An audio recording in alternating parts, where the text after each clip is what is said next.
Hey everybody, and welcome back to the new character art challenge. Now, something I want you all to keep in mind is no matter who wins in all of this, it doesn't matter all too much, because we're all here to have fun. It's your own opinion that matters, and it's okay if it's different, because that's what makes it unique.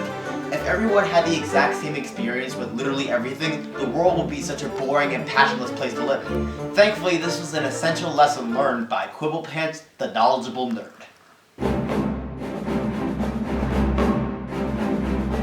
Voiced by comedian Patton Oswalt, Quibblepants first appeared in Stranger Than Fanfiction, where he gets dragged into a daring-do adventure with Rainbow Dash and has to learn how to respect the sequels of the action series.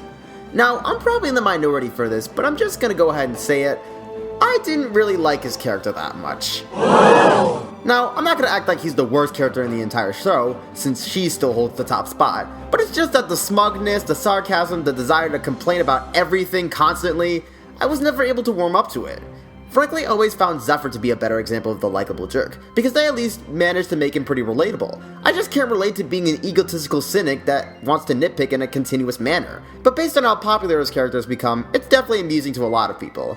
Honestly, I can see the charm in his character a little bit. He does have some funny lines, Oswalt sounds like he's having a fun time voicing him, and he does greatly resemble that one jerk at conventions that can't stop conceitedly blabbering on about flaws. So is he a favorite of mine? No. But like Quibblepants in this episode, I can understand the appeal. And even if I don't feel it, that's perfectly okay. Haha! Now that Quibble has fought with Daring Do and respects her sequels more, one has to question whether or not she'll recruit him for any missions anytime soon. Whether or not that actually happens remains a question. However, this next drawing keeps us very captivated. Drawn by designer, trainee, and computer whiz Truffleshine, we have Daring Do and Quibblepants. While I can't explain the entire context behind this picture, which you can read in the description section on the site, I can tell you it's clearly about Quibble and Daring Do trying to escape a hideous monster from a mysterious temple. What makes this picture fascinating is that, in a way, it does exemplify the power of friendship. Before, Quibble was very discontent about the sequels, and expressed a sense of antagonism towards the once solo Daring Do. But now that he's grown to appreciate them more, he's become much closer with the action hero. Now, we get to see all the crazy escapades the duo will go on, and who knows, perhaps Daring will adopt Quibble as a sidekick. I have to say that this piece is filled with originality. For instance, the unique environment and situations helps add to the style for an extra fresh feel. We've never come across a setting in the Daring Do adventures that are infused with futuristic elements. It's also nice to see how this piece is a subtle crossover between the show and Tron. It forces you to wonder what the other temples they have yet to explore are like. What additionally feels unique is Quibble's attitude in all of this. In the episode, he was shown to be more petrified of all the events happening around him. Here, he's more determined and brash, which are manners I suspect he developed since this is his second adventure. This piece is very impressive in terms of its methods. For starters, the blending techniques are beautiful. Each shade of fire mixes seamlessly into the next, making it feel real. The neon colors for the mystic blocks are also well done. The way they glow around the blocks and on the ponies, especially when they light up in response to their touch, make them feel very powerful. Furthermore, the shading on both their faces really adds to their serious and intense expressions. If there's one criticism to make, it would be that the outline around Quibble's head is too bulgy in comparison to the rest of his body. If the artist made it thinner, then it would be more consistent. Outside from that, very solid execution. Oh, what a wide range of feelings this piece has! First off, you can sense the heat that's rising up their bodies as they try to escape. It adds to the sweat that's probably already dripping down their bodies as they're working hard to get out. There's also a sense of fear that this drawing delivers. You have no idea who the face in the middle is. The scariness of it is enhanced because his identity remains a mystery. More than anything, you feel willpower. As the lava keeps rising, you want to see our heroes escape the tomb so badly, and you wish that you could be there to help them out. Overall, it's an amazing adventure style piece. Hopefully, this is not the last crusade. So much tension in this scene! Oh, sorry about that. Now, nothing was more funnier during Stranger Than Fanfiction than Quibble's reaction when he discovered that everything happening around him was real. However, what better way to capture that, again, than in the style of a movie? Well, graphic designer and Disney fanatic Jarelski is up to that challenge with the spoopage of Quibblepants. Here we have a picture taken directly from Stranger Than Fanfiction, where Quibblepants finds the Aoi Zodal-esque monster. It's a wise scene to replicate, because this was the very moment where Quibble has to finally conclude that all the events happening to him were real. This piece seems intent on capturing how one would feel when they sense a mixture of shock and fear. What better character to present that with than the smug motormouth Quibblepants? For the most part, there's some good vision going on here. The illustration doesn't have a lot of originality, since it's based on a scene from the episode. However, it does still stand out to a certain degree, since it uses the notion of a medium close-up shot, which feels like something straight out of film in animation. It's clever because it better captures Quibble's reaction to finding the creature. Him discovering it is supposed to be a big moment, so you need a shot that's close enough to capture the response. It's also a clever decision to not reveal what the entire monster looks like, because it forces those who haven't seen the episode to use their imaginations and come up with their own idea of what it looks like. So while it does copy an actual scene, it still manages to make a few distinctive decisions. This piece also has decent execution. Firstly, the background is quirky and highlights the South American flair that is indicative of the Daring Do adventures. The decor is even drawn and shaded to look as if it's actually popping out of the wall. Speaking of which, this piece additionally has a great sense of lighting. It gives more to the atmosphere of being inside an ancient temple.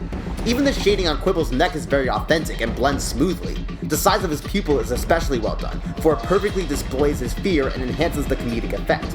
Other details like the shine in his blue eye and the highlights in his mane are also well done. One complaint that's definitely worth making is that the line work on the mouth could be completed. Aside from that, the method is pretty solid. This drawing gives off a fair amount of emotions. As stated earlier, it creates a sense of fear and shock. You come across this mostly unseen being, and you're frightened to know what it could do to you. You fear for Quibble's life and want to see him make it out of this predicament alive. At the same time, however, you can't help but laugh at Quibble's misery. You spent all this time wanting for him to realize none of the adventure is fake, and when it finally happens, it hits him like a wrecking ball. All in all, this is a great recreation of a canon scene. Perhaps it'll inspire some to go on the adventure of a lifetime. What a reaction, really! Now, one upside to this past season is that we got to explore several canon series a lot more. As we already saw with Ember, and will continue to see with several more characters, there are characters a part of these species that offer complex ideas and are actually more interesting than you realize. One big example of this is Thorax, the charitable changeling.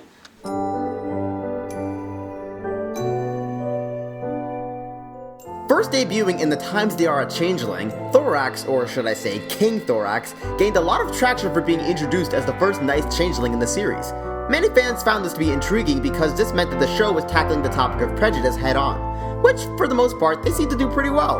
But what about the character himself? Well, I can't say that he's incredibly interesting.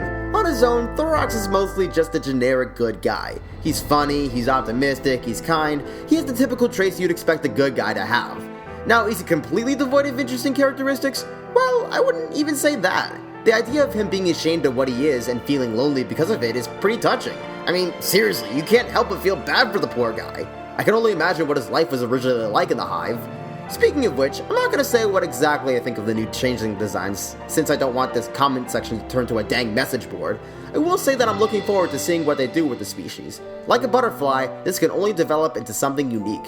I just wish that the name Thorax didn't provoke this image. Yeah, try getting that out of your mind. As you would guess, many artists have dealt their hand in drawing the new form of our beloved Thorax. This first artist decided to display him coming out of the dark and into the light. Entertainingly titled Reborn, here's a drawing by Lumixes and Cats lover Colleen Ocean. There's lots of debate over which form is better, but this form is wonderful, mainly because it gives artists a lot to work with. Here, we see him going through a rebirth or a new start because he's walking out of the darkness and into the light.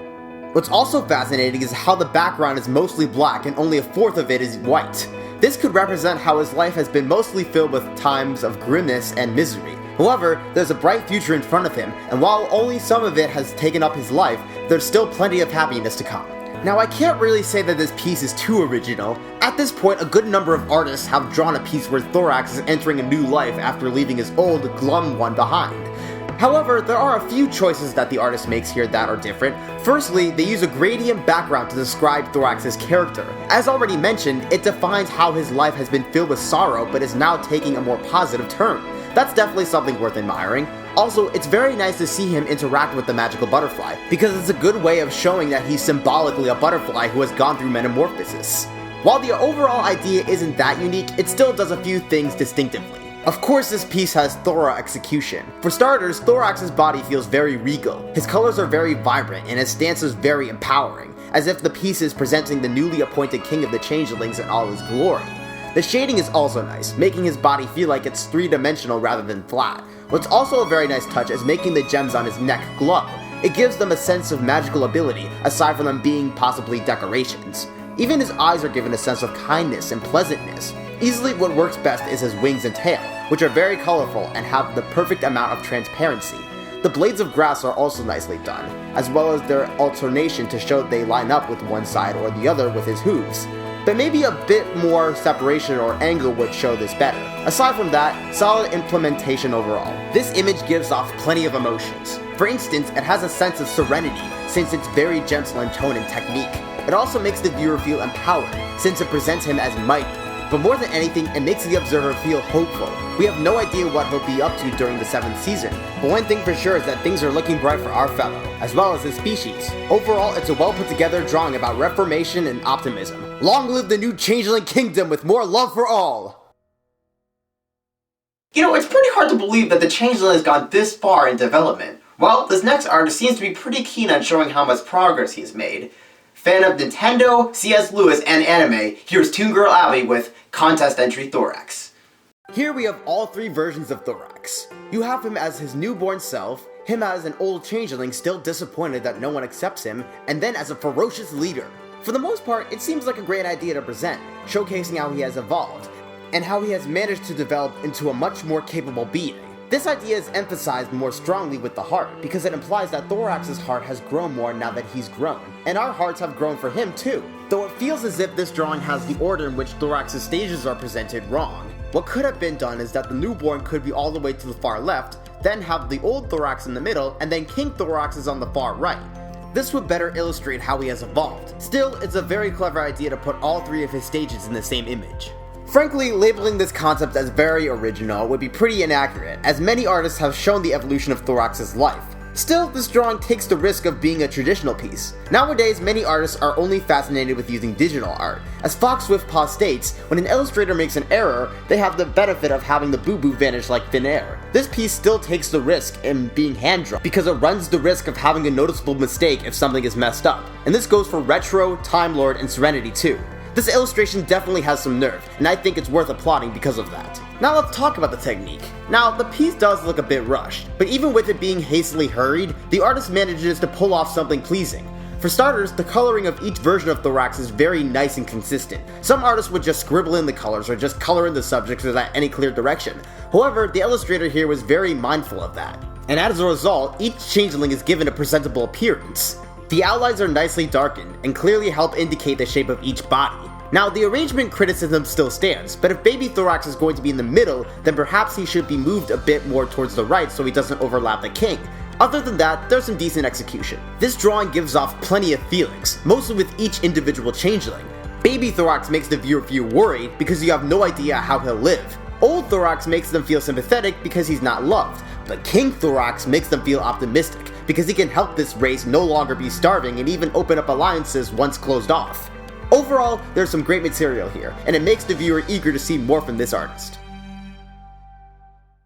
And that's the end of part 4. Tune into the 5th and final part where we look at characters that are willing to reach new heights. I'll catch you there.